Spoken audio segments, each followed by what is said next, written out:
Hello, here I am again.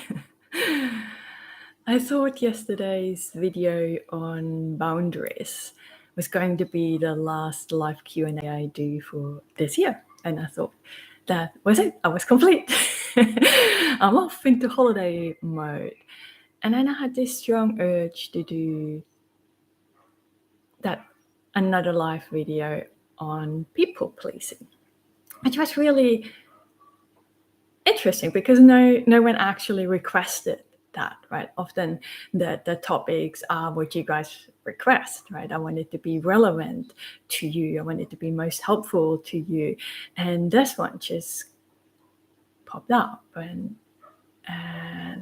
it had a strong pull to it. And I thought maybe it's just because boundaries and people pleasing, right? There's a big overlap, isn't there? Right. So maybe it's that. Till about 10 minutes ago, and I had one of the biggest shifts within myself I had in a little while. So all of this year, I did a lot of self-inquiry work, right? Looking in who am I really on that direct path, that non-dual path, trying to let go of all the self-concepts and so forth. So just to get a little bit of a background thing. And I don't usually do many meditations, but for some reason this morning there was a video on YouTube of meditation, and I was doing that just before. And during that meditation, I had the realization that actually people pleasing, even though I thought is something from my past, I no longer do people pleasing, right? And I really want to cover this in this video, right? What causes that? And I really want you to understand what's behind the people pleasing and the mechanism that keeps us in this loop, trapped, right? That people pleasing thing. So I thought I did a lot of healing work on that, and it stopped till this morning. I realized that this video is happening for Tanya. So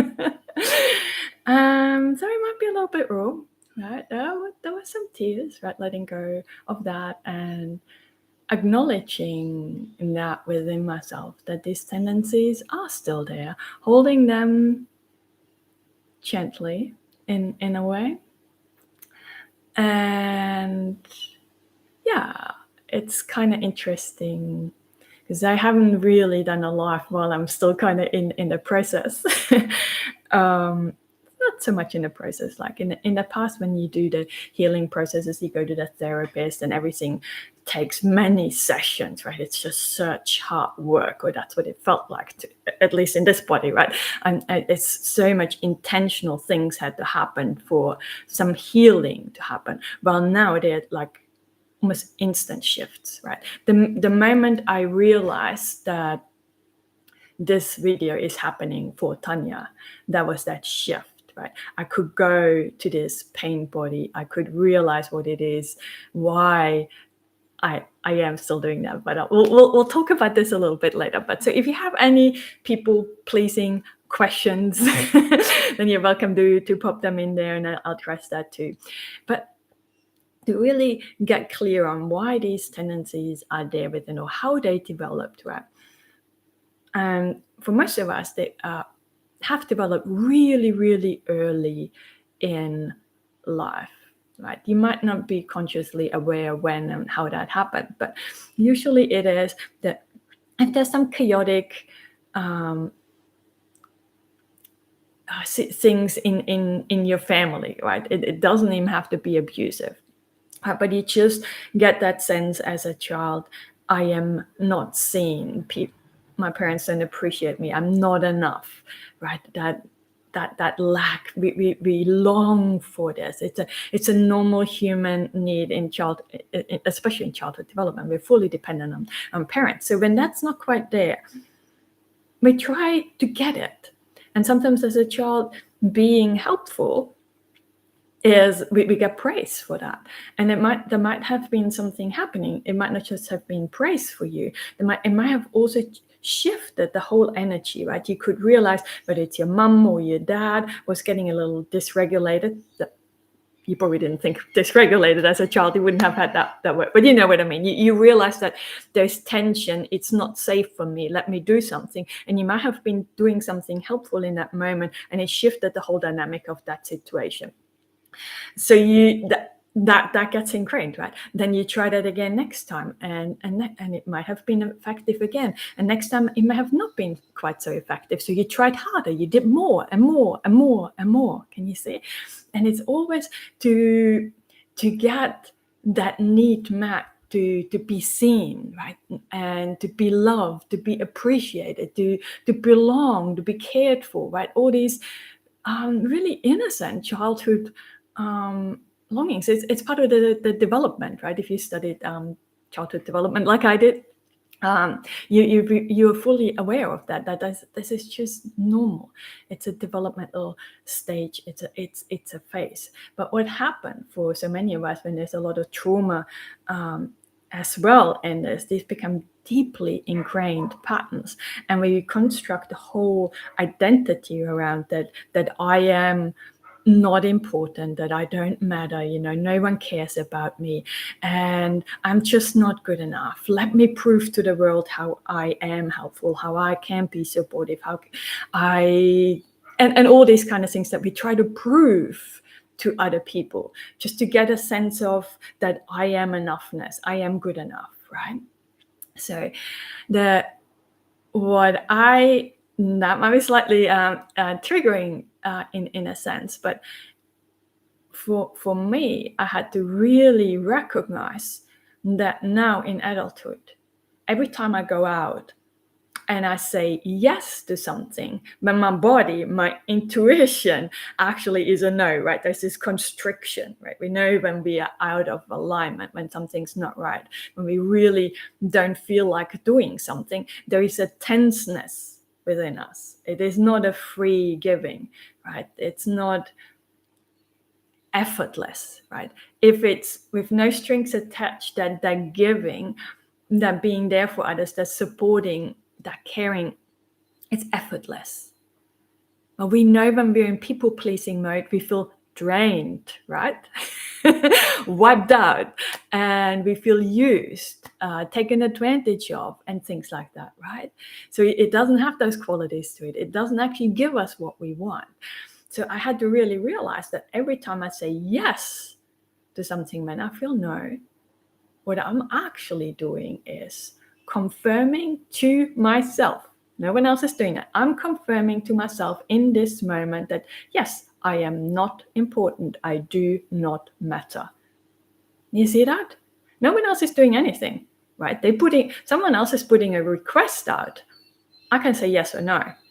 But because of this deeply ingrained pattern of people pleasing, that it's almost automatic. It's not a conscious choice in that moment. But by saying yes to it, even knowing I want to say no, I am confirming that for myself, right? So to break this pattern, to actually listen to this and saying no or not doing something, it causes friction within us, right? It feels really uncomfortable. It feels scary. Our amygdala kind of triggers false alarms, right? It feels like, oh no, this is bad, right? Something bad is going to happen. But remember, going back to all the way to childhood, it might have felt something dangerous. Or for a lot of us, maybe something really dangerous was there, right? It doesn't always have to be for the people-pleasing tendencies, but to remind yourself that, yes, it makes perfect sense that as a child, that it feels like there's some real danger there, and it was. But right now, just someone asking me whether I want to stay behind at work, or whether the Christmas dinner is at my place again, right? And I am the one cooking and cleaning up the mess and things like that, or your children wanting you to drive them around everywhere, right? That tendency to say yes to all those things, to that's boundaries right here, having really knowing how much time you want to give to certain people, or what is okay with you and what is not, right? To really be clear on that too. But to also acknowledge within yourself, depending where you're at on this healing journey, right? If you're still in a kind of more crisis kind of state, saying no to most of the things is usually the correct answer, even knowing it actually causes the most uncomfortable feelings in your body, right? And that is what we actually need to learn in therapy, whether you work with a therapist, a coach, psychologist, or whatever. I feel this is the most important aspect, right? To learn, to manage, is that uncomfortableness, that learning to be okay with that, and kind of shifting the perception. This is not something dangerous. Telling your nervous system, this is okay for me to feel this way. I'm feeling uncomfortable because I am creating a new pattern of behaving and being and showing up in the world. And it just feels a bit clumsy still. And I'm feeling uncertain. And this is not dangerous. I am not in any danger. And sometimes we miss, or a lot of therapists miss that, addressing that. So you can't get out of it. You know where your boundaries are. You know that you do not want to say yes. But when you get into the situation and that uncomfortableness comes out, you buckle, you internally collapse, or at least I did, right? That collapse. And then you say yes again anyway, because it's just easier, right? Because you know that pattern. Yes, it feels uncomfortable, but it's so familiar, right? I've been doing this all my life. Right? And that familiarity, it can be a trap. It can keep us stuck, right? It can keep us stuck. And this isn't to criticize ourselves or be harsh on ourselves. It's okay, right? It's valid. It is there. Of course, I want to have it easier or more predictable in a sense, but also to realize that if I gently push myself through this uncomfortableness, eventually it will not feel so uncomfortable. I'm actually going to be okay saying no at some point, because that neuronal pathway has developed enough that it becomes second nature, right? It's like playing a new instrument. At the beginning, it feels really hard. And eventually you can just play it, and it's fun. You're in the flow and stuff. And it would be the same for that, right? Just I want to really highlight that. and for my own journey, right, that people pleasing, that was there all the time, especially at work, right? I was always the one staying behind, coming in on my days off and things like that. Or I never even questioned to say no to things, right? It felt like I have to say yes. And then I thought I finished with that till today, till I realized that people pleasing shows up for me. And it shows up for me in doing these videos. That's the irony about this, right? That sense that I almost have to filter what I say to not trigger you or someone out there, right? To say the wrong thing and make something worse for someone else. To be nice, right? I don't want to create something, right? That sense, I don't even have the right words. It was still there in the videos. So in the live videos, not so much in the pre-recorded. It doesn't have that same sense. And then I realized that this is not helpful, actually. To have the videos in a way that is just nice, keeping you in a comfort zone, helping you to feel good about yourself. Yes, it has a purpose, and we all want that at times, right? We go on YouTube and we search for some inspirational, for some hopeful kind of stuff because we feel in a dark space, and that's okay. We can do that, right? We can do that. It's not wrong. And a lot of my stuff was like this. But now I realize that actually the healing is in the triggers. Like 10 minutes ago, or 10 minutes before this live video, when I realized that people-pleasing tendency is there in those videos for me to show up in a way to not upset anyone, right? To have that was a wound, right? I like Eckhart Tolle's words for that, a pain body. There was still a pain body in there. That tenseness, that there's still something there, even knowing it was perhaps a lot gentler. Like in the past, my pain bodies, they felt like they had like very spiky kind of edges, very sharp, and yeah, that a sharpness to it, right? Not everyone's pain body feels like this. For some people, pain bodies feel more like really heavy, right? And don't have that spikiness to it. There's no right or wrong there. That's just how it felt for me, right? In this body. So that pain body did no longer have these really strong edges, but it was still there. And recognizing that it's unsettling. It does something to your nervous system, right? But because I've learned for so many years that we need to act, instead of me reacting and thinking this is a bad thing, actually pause and turn around and look and stay with that sensation, right? That's where the healing is. And I realized, so I'm guessing moving forward, there'll probably be more triggering stuff in my videos for some of you, right? And some people might not like it and they'll just never watch another video of mine again. And that's okay too, right? It's not, there's so many people out there that we connect with for a while, right? I had a lot of teachers online teachers I followed for years, and then I switched to some other teachers, and there's nothing right or wrong. It's everyone's always, but there's a saying, isn't it? When the student is right, the teacher shows up, or something like this. I always mix up.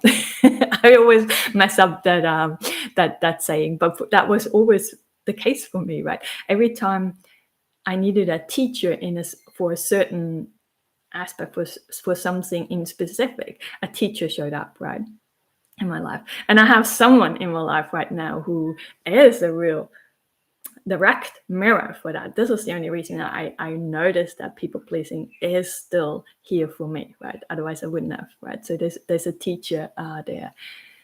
Hi, Jane Gallagher. Any thoughts regarding when you are stuck in not being able to say yes or no? I tend to think if I can't decide, it's a no. And agree. Sorry, I really need to start wearing glasses. I have not fully accepted that part just yet, that I do need rest. And take agree to try to make the decision regardless. Indecisive prevails. I actually used to have the same answer all the time. Like you said, if I'm undecisive, it's a no. And I used to say, it's no right now. If something changes, I will get in contact with you. That's what I used to say, right? If something changes, because sometimes at work, maybe there's certain projects or things, or at school for your kids, or think that it is actually important to you, it is of value, but right now it just it doesn't quite feel right. So it's always a no. And if something else changes, I'll get back to you. That's what I used to say. Yeah, I think it's for me, it felt clearer to say no like that rather than yes, and then having to call up and say that no, I'm no longer available to do that, right? Because that was really hard for me to do, and I knew that. So it was almost like trying to avoid getting myself into that situation where I had to later call someone and say, no, actually, it's too much. I can't cope with that right now. So I rather did it the other way around. But to really feel into yourself, right? To play that out in your mind. What would happen in my body? If I say yes now, is it creating more tension? Is there some constriction? Is there some heaviness? Then it's usually not quite right, right? You're off. You're slightly off, right? Because if it's a yes to me, there is some. It's free. It's pure. It has a different quality to it. It's very important. Yeah. I think I'm glad you pointed that out, because it is often that there is a sense of indecisiveness. We're doubting ourselves in a sense, right? Is it okay for me to say no right now? What if I get it wrong, right? What if I regret it later on? And yeah, to notice that. And you can even say that, especially for projects, right? It's like, oh wow, that sounds really interesting. What you're doing, or this is. Or I, to acknowledge that there is an interest there, but at the moment my plate is really full, right? And we don't have to explain what's on your plate, right? Because sometimes it's very personal things, right? Especially when you're trying to heal or all this self-inquiry kind of work. Because there's still a lot of people in society who would think this is kind of selfish, right? But to me, it's always like, if I can heal this body, and if I have a full cup, I can give from the overflow. Once my cup is empty, right, I can't give, right? So I want to give from the overflow. There's a freeness from that kind of space, right? So I always feel that a lot of the portion on my plate is for that, right? There's other projects or things like I don't have children, so maybe I don't know, Jen, whether you have children, or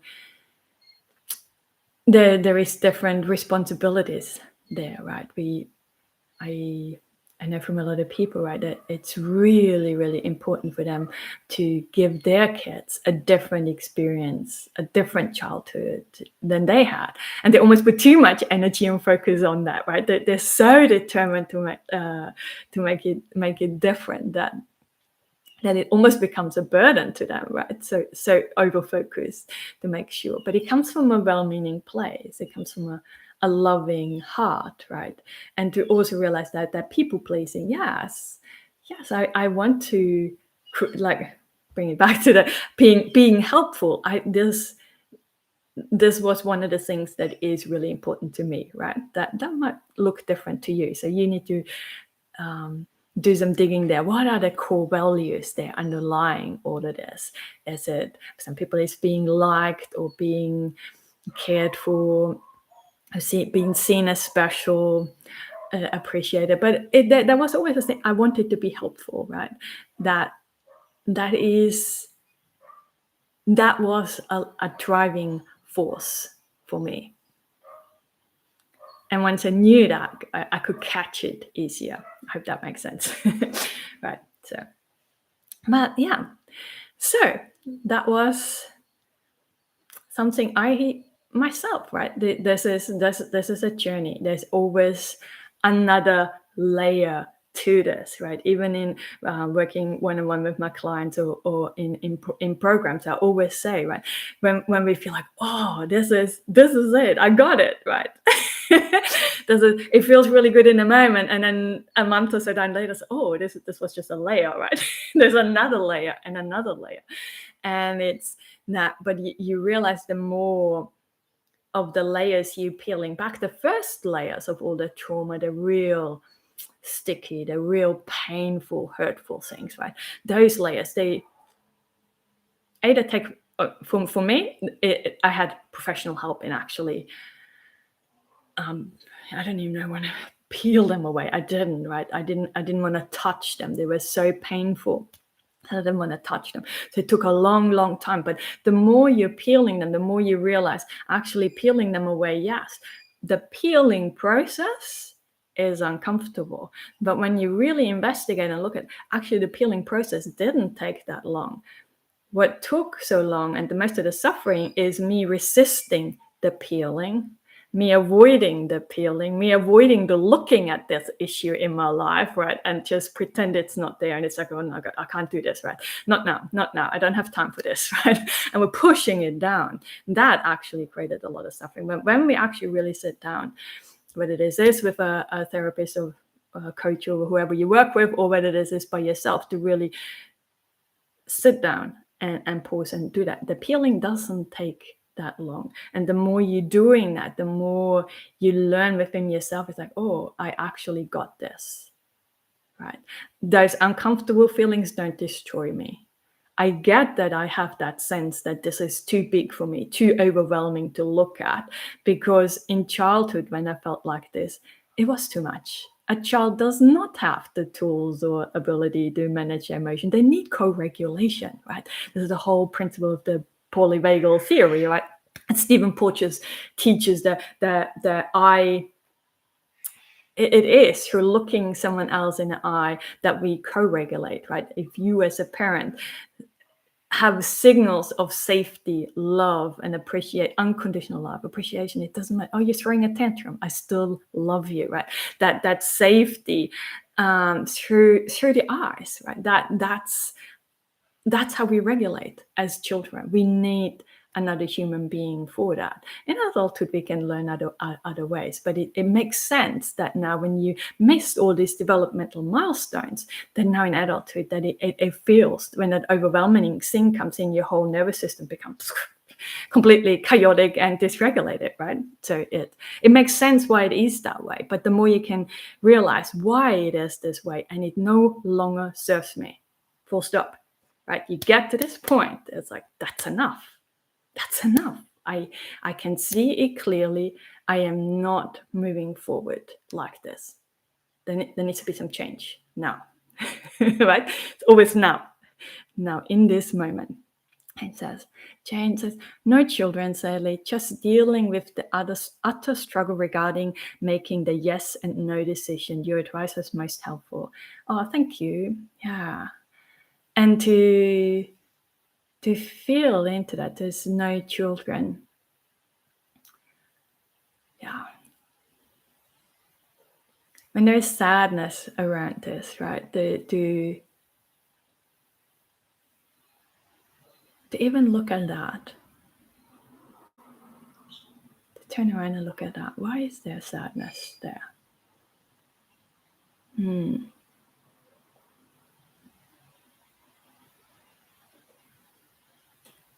Right? There's some stories we create around this, because I'm the same, right? And sometimes people question that, right? I mean, I'm 48. People say, "Why you have no kids, right? Why did you not have kids?" And for some people, this is a really difficult concept. I had certain reasons why or why not. And there was sadness for me there for many years too, right? Because there's something missing. And now seeing that a lot of my friends are grandparents, right? And that I will never be a grandparent, right? There's all these losses, and there's some grieving there as well. And I just realized that I'm completely off topic. But it comes up, right? I think whatever comes up in the moment is what our nervous system can deal with, that we can look at right now. Right? I always say there's no need for you to go to therapy and go back and dig up some stuff that happened like 3 or 4 decades ago. It's not necessary. In your day-to-day life, every day, there is stuff happening that's really right, creating friction in you. Use that to heal, because that is just the right amount of friction for your nervous system that it can handle, that it can look at, and that it can resolve, right? Not the big stuff from the past. Go stick with what is in this moment. Just purely look at what is there and just try to hold it with a little more gentleness, right? Because that's what was missing growing up. That and every time when we felt unsettled, whatever, having big emotions that was seen as bad, not being right, we were treated with harshness, with punishment, right? Being excluded, having to go in your room, or being shunted off, right? That being isolated, whatever it was for you, right? That it had a big consequences, right? To realize all this is coming from, right? Kind of lost where I was going with that. I think, yes, I lost it. Sorry. Did anyone else have any questions? We got a few people here about this. All these things, all these sticky, strong things that are showing up, revisiting us, right? To really have the courage and say, I'm pausing now. I've got what it takes to look at this now. All right. I think I'm complete. I think I said what I needed to say about people pleasing for Tanya and anyone else who find it helpful to really feel into that, right? When we're feeling, just noticing. I think this is what I like to work on, especially I actually moving into the new year, I have a new foundations kind of program, but to really become so in tune with yourself that you notice the subtle shifts in your body, right? That are indicators. Oh, something's off. I need to pay a bit of attention there, right? And to do that, and have the trust within yourself that I can stay with those sensations. I don't need to avoid them. They're not right. They're not wrong. I can just be with them. Sheep Blue Sky, just thank you again for your hard work and dedication. I have followed you for years now. Oh, beautiful. Thank you. I often wonder because I have been doing YouTube videos since 2016, right? And this is now 2023. So about 7 years, and people who have been on the journey with me from the beginning, right? It almost feels like some of the stuff, like especially yesterday when I was talking about boundaries, almost feels like I'm contradicting myself, right? What I was teaching back then and how I feel about boundaries now is very different. But to realize that this is a journey, this will be you too, right? The way you view certain things, or what you find helpful, or what practices or strategies you're using, it will shift, and allow that to shift, right? To realize, I always thought that there's a one thing, and once I figured this out, then it's all done. And now it's not. It's just we're peeling them off, and we're letting go of all these self-concepts, right? That were basically forced onto you, right? There wasn't. I'm guessing you being here, that listening to this video, that you had a difficult childhood, right? There was a lot of trauma, a lot of abuse, and so we have a lot of those self-constructs and concepts about ourselves, the beliefs that were forced onto you, right? That was they are the ones that we like to work on and strip away one at a time without going back digging up in the past, right? You can strip them away with whatever is happening in your day-to-day life and now, which I didn't realize back then, but I realize now. So I wanted to share that with you. So mostly I'm sharing things with you guys that do not that time matters so much, but hope to realize that it doesn't have to be a few decades to get to where I am now, right? Do not be triggered so much, or not have flashbacks, or not have nightmares. My life is so good. There's so much bliss. There's so much joy. There's so much love. I feel so free, right? Decades of work was not really necessary, right? So I'm hoping that by me sharing that, even knowing some of the content that will come out in the new year might trigger things a little bit more within you.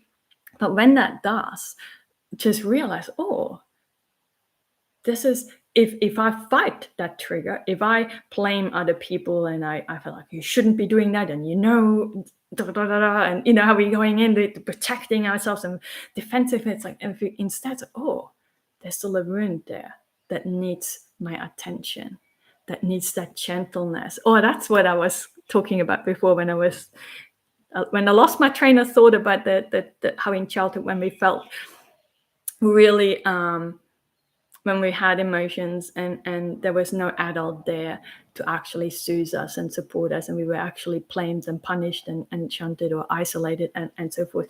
So we came to believe that whenever something goes wrong, that is the way to be with ourselves, that being really critical and judging of ourselves and being harsh and forcing and making ourselves still do things, and that kind of energy is still within us, but that's how we deal with it.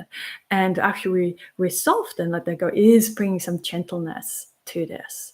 Soften that. This is what we did not have. You see that? That gentleness towards ourselves, that kindness, that loving kindness, that is what was missing. And to give us ourselves that now in adulthood, right? Especially when we're going out and we feel intuitively that when someone requests something that this is a no, and we say no, and we feel like internally we're crumbling apart, right? Not just, I didn't just feel like I'm crumbling apart. It felt like the whole world's collapsing, kind of. That how intense it felt at the beginning. To not criticize myself, to realize that this is there, and to actually deal with that, holding myself with gentle. Of course, I'm feeling like everything's crumbling apart. This is so new, right? For me to say no, to bring that, yeah. For me, it was gentleness. I don't know what it is for you. Maybe it's softness, maybe it's compassion, maybe it's love. You know, whatever word. They're just words, really. Whatever you need, some warmth, or hugging yourself, right? Whatever it is, to give yourself that in that moment, and disrupt that pattern on how you were taught in childhood to deal with that. To realize, no, this is no longer helpful for me. I'm trying something new. I'm trying something different.